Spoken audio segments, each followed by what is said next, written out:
Madam ने जनाब 2.0 के बर्थडे पर एक स्टोरी लगाई। स्टोरी तो लगा दी, लेकिन उसके बाद क्या हुआ, चलिए पहले स्टोरी के बाद क्या हुआ वो बाद में बताएंगे। पहले ये बता देते हैं स्टोरी क्या थी। स्टोरी में मैडम ने लिखा, happy birthday my big boy, from taking you to the school in the first standard, being your guardian till here today when you stand shoulder to shoulder with me, such a sensible, caring and responsible boy you have grown up today। अल्लाह हमेशा खुश रखे, तेरी हर जायज़ ख्वाहिश पूरी हो and हमेशा की तरह हंसते रहो, सबको हंसाते रहो। लव यू बच्चे and you know that my favourite one, जो कि सीधा सीधा टारगेट कर रहा था चालू अप्पी को। और बस ये लाइनें लिखनी थी और फिर जो लोगों के पॉइंट ऑफ व्यू जो निकल कर आए हैं कमेंट बॉक्स में। Hi friends, welcome back to my channel. Channel में न्यू है तो चैनल को सब्सक्राइब कर लें और साथ ही साथ बेल आइकन प्रेस कर दें, जिससे कि हमारे आने वाली वीडियो की नोटिफिकेशन आपको पहले ही मिल जाए। तो देखिए भाई, अभी तक तो आप मेरी ओपिनियन सुनते हैं और जो मेरे कमेंट्स में जो मेरे सब्सक्राइबर हैं उनकी भी पॉइंट ऑफ व्यू आप देखते हैं, सुनते हैं, पढ़ते हैं। लेकिन आज हम पॉडकास्टर तो भाई है ही ख़राब। ये कह लो कि हम सबसे ज़्यादा बदनाम है और हम ख़राब हैं। क्योंकि हम ये सारे काम करते हैं, लोगों को असलियत बताते हैं, इनके जो फेकनेस है, हिपोक्रेसी है, उनको हम सामने लेकर आते हैं। जो ये हिडन झूठ बोलते हैं उनको सामने लेकर आते हैं। जो ये होते कुछ और हैं, दिखाते कुछ और है, उसको सामने लेकर आते हैं। लेकिन हम लोग तो ख़राब हैं। हम लोगों से हटकर जो इनके और व्यूअर्स हैं या इनके और फॉलोवर्स हैं, उनका क्या कहना है, आज हम उस टॉपिक पर बात करेंगे। तो मैडम ने स्टोरी तो लगा दी, लेकिन उस स्टोरी के नीचे जितने कमेंट्स आने चाहिए थे, पहली बात तो उतने कमेंट्स नहीं है। देखा जाए तो 4 दिन पहले ये स्टोरी लगाई थी और कुल कितने हैं, 896 कमेंट हैं, ओनली 896। अब उसमें से कुछ डिलीट करा दिए हों तो भाई बात अलग है, बट मैंने कल भी ये लगभग इतने ही देखे थे। और जहाँ चालू के कमेंट की बात आती है तो वहाँ दुनिया भर के कमेंट आते हैं। और अगर आज मैडम कह दे कि मैं गिव अवे कर रही हूँ तो यही कमेंट बॉक्स इनका 10,000 पे पहुँच जाएगा। ऐसी तो भाई पब्लिक है और ऐसे ये लोग लालच देते हैं। तो चलो वो तो एक अलग टॉपिक है, फिर कभी उस टॉपिक पर बात करेंगे। लेकिन यहाँ जो मैडम ये जताने की कोशिश कर रही थी कि मैं गार्जियन हूँ और तुम जब फर्स्ट स्टैंडर्ड में थे तब से मैं तुम्हारी गार्जियन हूँ, और जब तुम फर्स्ट स्टैंडर्ड में पढ़ते थे और तब से मतलब हम तुम्हारी देख रेख कर रहे हैं, वो सब अब तो कहने भर का है भाई। जब से चालू जो ना थोड़ी सी ज़्यादा तेज हुई है, या यूँ कह लो कि चालू की शादी हुई है, चालू ने सारा टेक ओवर कर लिया। उससे पहले भी हम देखते थे, हो सकता है भाई हमें नहीं पता हो, इनके भाई भाभी ही पैसे देते हों किसी भी चीज़ के लिए। लेकिन अगर इनके कुछ भी सामान स्कूल का लाना हो, यूनिफॉर्म का हो, या स्कूल से रिलेटेड कोई भी चीज़ हो, प्रोजेक्ट से रिलेटेड चीज़ हो, वो हमने अक्सर देखा है। या फिर पीटीएम में जाना हो, हमने अक्सर देखा है कि चालू जाती थी बच्चों के साथ, ये नहीं जाते थे। हालांकि मैडम बिजी भी, हमने तो जब से भाई इन्होंने अपने ये चैनल बनाए हैं और जब से हमने देखा है तो ये घर में ही रहती हैं, ये तो कहीं बाहर जाती नहीं है। जनाब का भले ही वो शो चल रहा था, फिर दूसरा शो चल रहा था, तो वो भी शो से तो फुर्सत उनको भी मिल सकती है। क्या अपना बच्चा होगा तब नहीं जाएंगे क्या? अगर गार्जियन बन गए हैं तो क्या फिर जिम्मेदारी छोड़ देते हैं? लेकिन हमने नहीं देखा इनको स्कूल में जाते हुए या ये विज़िट करते हुए या इनके लिए कोई भी एफर्ट लेते हुए। जस्ट इतना तो ज़रूर करते हैं कि भाई हो सकता है वो पैसे वो देते हो, या ये भी हो सकता है कि चालू से बोल देते हो कि वो तुम करो। चालू को देखा है इनके लिए प्रोजेक्ट के लिए सामान लेते हुए, कपड़े दिलाते हुए, स्कूल आते जाते हुए, स्कूल की जो भी अब जो जैसे पिज़्ज़ा का जो भी कुछ हुआ है, स्कूल चेंज कराना है या इंटरव्यू के लिए जाना था, या फिर सो कॉल्ड ये ट्यूशन जो भी कोचिंग ज्वाइन कराया था उसके लिए हो, कोचिंग के लिए कपड़े दिलाने हो, तो अब भाई भाभी ने भाई पल्ले झाड़ लिए। इसीलिए लोगों का जो गुस्सा था वो फूट भी रहा था और कमेंट के रूप में बाहर निकल रहा था। आइए चलिए नज़र डालते हैं कमेंट पर। तो सबसे पहले कमेंट जो है ये एक पर्सनल अटैक है और जो कि मैडम पर किया जा रहा है। अब डेफिनेटली लोगों को गुस्सा तो आएगा जब लोग देखेंगे होता कुछ और है, बताते कुछ और हैं, जताते कुछ और हैं। तो पहला कमेंट है जो हम लगा भी रहे हैं, साथ साथ आप देख लीजिएगा, रीड कर लीजिएगा। ये व्यूअर लिखते हैं, कभी अपनी बेटी की भी याद कर लिया करो, खास उसका लिए कभी आंसू बहाए होते। एक्चुअली इन्होंने खास लिखा है लेकिन वो काश होगा। जिसके माँ बाप जिंदा हैं उसके लिए माँ बनने के लिए क्या जरूरत है? गलत चीज नहीं, सही चीज। आप लोग तो खुद गलत चीज सिखा रहे हो, अपने माँ बाप को छोड़कर दूसरों के साथ बर्थडे मना रहे हैं। कैसी सीख दे रहे हैं सोसाइटी को? जो पैसा देगा तो क्या वो माँ बाप बन जाएगा क्या? गरीब माँ बाप को पूछेंगे भी नहीं। बेसिकली इनका कहने का ये मतलब है कि आप पेरेंट्स बन रहे हो, पैसे लगा रहे हो, ये सब चीज़ बन रहे हो। इनके तो अभी माँ बाप जिंदा हैं, बर्थडे आप सेलिब्रेट कर रहे हो और आपके साथ वो बर्थडे सेलिब्रेट कर रहा है, लेकिन उसके माँ बाप बर्थडे से 1-2 दिन पहले ही चले गए, तो क्या उनको 1-2 दिन के लिए रोका नहीं जा सकता था? बिल्कुल भी। जस्ट बिकॉज चालू को कंटेंट चाहिए था और चालू अपनी मनमानी के आगे किसी की सुनती नहीं है, तो उसने रफू चक्कर कर दिया यहाँ से खाला खालू को। तो जबकि खाला खालू को यहाँ पर रुकना चाहिए था। तुम चाहती तो 2 दिन बाद जब इसका बर्थडे हो जाता, उसके बाद भी इनको बुलाया जा सकता था, ये कह करके चलो बर्थडे मना लो और उसके बाद तुम आ जाना। भाई तुम्हारे ससुराल वाले आ रहे हैं, तुम्हारे सास ससुर आ रहे हैं, तो उसमें उन माँ बाप की क्या गलती है? और ऐसे ही वो लालची माँ बाप हैं जिनको अपना लालच दिखाई दे रहा है लेकिन अपनी औलाद नहीं दिखाई दे रही। अरे तुम्हारा सारा खर्चा वो उठा रहे हैं, सारी बच्चे पढ़ लिख गए, तुम्हारा अपना खर्चा ही क्या है? तुम्हारी वाइफ भी, जो मैं तो यही कहूँगी, वो जो डॉटर खाला हैं, वो साल के 9 महीने यहाँ रहती हैं मुश्किल से, और 3 महीने ही उन्होंने अपने घर में गुजारे होंगे, और 3 महीने भी मुश्किल से गुजारे होंगे। मेरे हिसाब से जो रेशो है ना, वो ये है कि 10 महीने ये यहाँ रहती हैं और 2 महीने ये साल भर में अपने घर पर रहती हैं। वो भी अच्छी खासी बचत है, रोज़मर्रा का खर्चा नहीं। अकेले आदमी के लिए भी तो खर्चा ही होता है ना, तो किसी भी चीज़ का कोई खर्चा नहीं है, कपड़े लत्ते सब मिल जाते हैं, पैसा धेला सब मिल जाता है, सारी जिम्मेदारी से फ्री हैं, कोई किसी चीज़ का नहीं, बिजली का खर्चा नहीं, किसी भी चीज़ का खर्चा नहीं। तो मतलब जो अपने मियाँ कमा रहे हैं वो सरासर बच रहा है।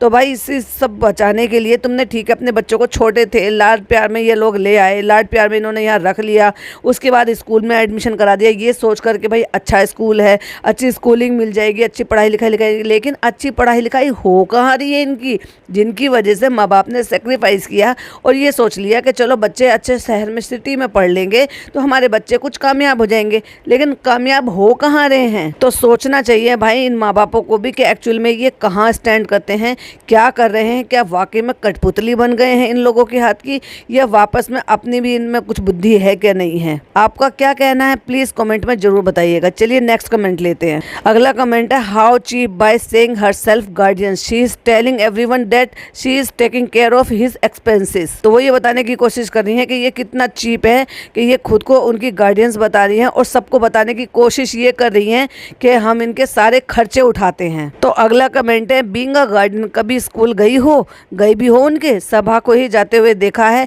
और वो भी इनकी बुक्स स्टेशनरी दिलाती रहती है। अब रूहान के लिए तो तुम दोनों ही जाया करोगे स्कूल, हम देखेंगे वक्त आने पर।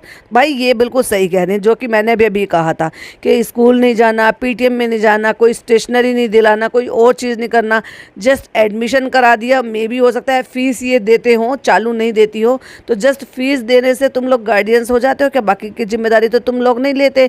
स्कूल से क्या प्रोजेक्ट मिला है, स्कूल का क्या काम है, रहना खाना इनका नीचे ही है, जिम्मेदारी सारी नीचे ही है। तो बस तुमने तो अपना नाम लिखवा दिया कि हम इनके लोकल गार्डियन हैं यहाँ पे, और बन गए महान। और जब मौका आता है तो महानता दिखाने का मौका भी मिल जाता है। तो एक कमेंट लिखते हैं गार्डियंस और वो इमोजी बनाते हैं हंसने की, never seen you going PTC in your vlogs, each and everything handling by चालू, now saying guardian so funny, and what about his sister Riza, you are not her guardians. ओ, वो ये पूछना चाह रहे हैं कि खाली इसी की ही गार्डियन हो या इसकी बहन की भी गार्डियन हो आप? और हमने तो कभी करते हुए कुछ देखा ही नहीं। ये भी बिल्कुल सही है, जो देखते हैं उसी के बेसिस पे बात होती है। तो अगला कमेंट है, why didn't you come guardian of your own daughter, shame on you. तो भाई उन्होंने मासूम रिश्ते की बात की है। तो किसी ने इनको इसी बात के लिए लताड़ लगाई, जो उन्होंने एक मैसेज लिखा था या बहुत पूरा बड़ा कैप्शन लिखा था, उसी पे लताड़ लगाते हुए कोई कह रहे हैं, ये जनाब किस बात के रिस्पॉन्सिबल हैं?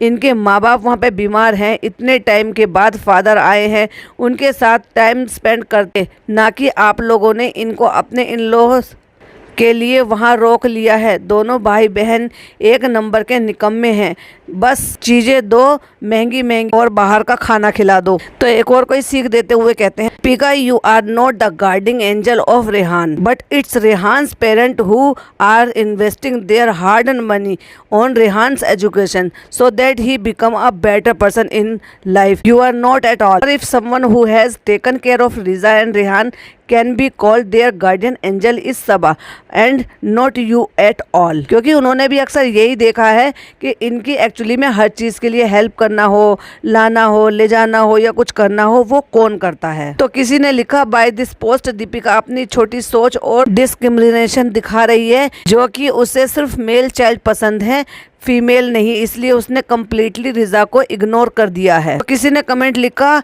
And how about Riza poor her. तो किसी ने लिखा है, क्या से क्या हो गया है, जाना था जापान पहुंच गए, अफगानिस्तान सो सैड यार। लोग जो है मस्ती कर रहे हैं, मजे भी कर रहे हैं, लेकिन इनको सीख भी दे रहे हैं। तो किसी ने लिखा, चालू बोलती है कि वो रिजा रिहान की गार्डियन है, आज तुम गार्डियन बन रही हो, तुम लोग आपस में डिसाइड कर लो कि कौन रियल गार्डियन है। फर्स्ट विनर ऑफ बीबी, आजकल तू सिर्फ रिहान कर रही है, जैसे रिजा तेरे लिए एग्जिस्ट ही नहीं करती है। मतलब वो बहुत ही गुस्साए हुए हैं, और वो तो यहाँ तक भी कह रहे हैं कि उन्होंने जो बिग बॉस जीता था वो सबसे ज्यादा वॉस था उस दौरान, वो वाला सीजन सबसे ज्यादा वॉस था। वैसे कहते तो लोग यही हैं। तो कोई लिखते हैं और बड़े ही गुस्साए हुए उसमें लिखते हैं, गार्डियंस थिंकिंग वाले, उन्होंने बहुत सारी इमोजी बनाई है लाइक रियली, और फिर हंस रहे हैं, और फिर कहते हैं सिर्फ पैसा फेंकने से गार्डियन बन जाते हैं, आई डिडंट न्यू दैट, सिर्फ स्कूल फीस दे देने से गार्डियंस नहीं बना जाता। इसके अलावा और भी क्या करती हो, ये जो खुद के मुंह अपनी तारीफ कर रही हो ना, अपने मुंह से इतना झूठ कैसे बोल सकता है कोई। वो तो तब होता जब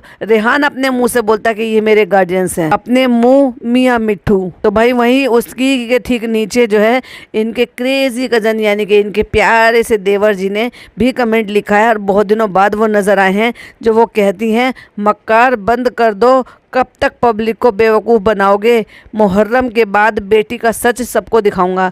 आई होप ये फिर से आए और कुछ अच्छा दिखाएं या ना दिखाएं, लेकिन एटलीस्ट सच बोलें कि एक्चुअल में मासूम रिश्ता है भी या नहीं है, या जस्ट ये भी बस हवा में बातें करते हैं, क्योंकि जिन चीज़ों के सबूत नहीं है उन पे क्या ही ट्रस्ट किया जाए। तो देखो भाई, ऐसे और ढेर सारे और बहुत सारे कमेंट्स हैं जिसमें लोगों ने भर भर के अपना गुस्सा निकाला है।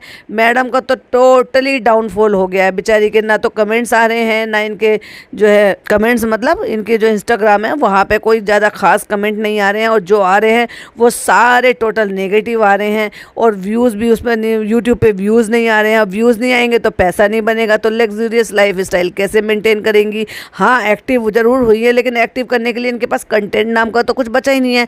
तो सोचा चलो रेसिपीज़ बना के डाल दूँ। तो मैडम ये कुकिंग चैनल नहीं है, थोड़ा सा अपने जो है ना सोच का दायरा बढ़ाओ, थोड़ा सा सोचो समझो, और कम से कम उसके बाद कुछ सोच कर करना, क्योंकि अब बहुत बहुत बहुत बुरे दिन आ गए हैं। क्योंकि इतने जितने व्यूज़ आते थे ना, एक टाइम था जो इन सारे में तीनों चैनल में सबसे ज़्यादा अच्छा चैनल आपका जाना जाता था, क्योंकि लोग आपको जानते हो, तो आपकी वजह से ही पहले आपके हस्बैंड को और देन उनकी बहन को जाना जाता है। तो किसी ने तो देखो इनके पापा के लिए भी सवाल उठाया, यानी कि फादर इन लॉ के लिए भी सवाल उठाया, क्योंकि अब ये मैडम की पोस्ट है तो डेफिनेटली सवाल भी मैडम से किए जाते हैं। तो ये जाते जाते एक कमेंट में लास्ट जरूर लेना चाहूंगी, आपके फादर इन लॉ ख्याल रखते हैं, कहीं वो जाते हैं उनको गाड़ी से उतारना, बैठाना या चलाकर वॉक कराना, ये कोई रिस्पॉन्सिबिलिटी है क्या भला? बस इसी से ही आप लोग खुश हो जाते हो? सही कह रहे हैं वो, बिल्कुल जो भी कह रहे हैं।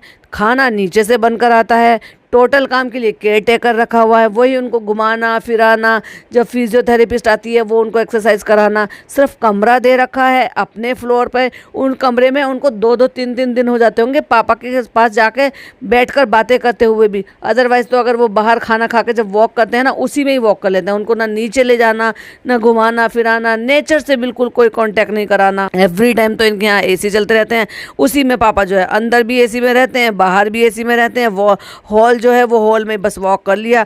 ये नहीं कि उनको ये कहें कि डेली के डेली जो है ना थोड़ी देर के लिए धूप गर्मी धूल सब कुछ बर्दाश्त करनी आनी चाहिए, तभी तो आदमी इंसान जो है उसमें ही वो अच्छे से रह पाता है। क्योंकि तुम जो है ना एक बच्चे की तरह से एकदम सिर्फ सेफ इन्वायरमेंट में रखो और फिर उनको घर से बाहर मत निकालो, तो वो इतनी जल्दी रिकवरी नहीं कर पाएगा। जितनी जल्दी वो जब दुनिया में निकलेगा, बाहर की चीज़ों से कॉन्टैक्ट में आएगा, तो वो सारी चीज़ें उनको सहने की और सब चीज़ बर्दाश्त करने की आदत होगी। तो ये थे कुछ कमेंट जो हमने लिए थे। भाई कमेंट तो बहुत सारे हैं, 856 जैसे मैंने बताया ना, 896-95 के करीब हैं। अगर मैं बहुत सारे लूँगी तो ना जाने कितना बड़ा पॉडकास्ट हो जाएगा, लेकिन कुछ खास थे जो हमें आपके साथ शेयर करने थे। आपको क्या कहना है प्लीज़ कमेंट में जरूर बताइएगा, या आपकी अपनी खुद की क्या ओपिनियन है वो भी प्लीज़ हमें कमेंट में जरूर बताइएगा। वीडियो पसंद आए तो लाइक शेयर कीजिएगा, चैनल पे पहली बार आए तो सब्सक्राइब कीजिएगा। चलिए मिलती हूँ एक और नई वीडियो के साथ। टिल देन बाय बाय, अल्लाह हाफिज़, टेक केयर।